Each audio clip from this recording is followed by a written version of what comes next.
I'll start with you, Colonel, because we're looking at how important this incident is. With just days after the 2024 general elections, that particular seat, Aboagye North, is in contention. The NPP claims to have won that seat by some 414 votes. We heard from Peter McMenu yesterday. And the NDC is also claiming to have won that seat.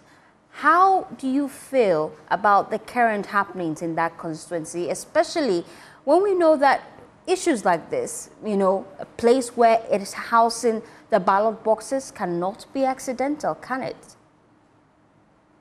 Well, first of all, good morning. Thanks for having me. And my regards to the gentleman that you introduced. This is precisely the issue. I'm not very conversant with the CI 127 provisions, but I believe that election materials, these ballot papers, of course, including the devices that we use, are materials that need to be safely stored for a period of time in case there are legal issues before the courts. And for instance, the courts direct that some ballot papers or ballot boxes in ballot papers in ballot boxes must be recounted. So therefore, the easiest calculation of the safety and security of these materials is not only before the elections.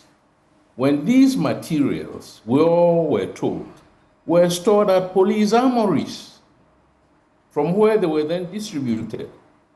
Now, this is one clear case where the EC, rather than take responsibility for negligence and dereliction of duty, says, I'm not responsible for security.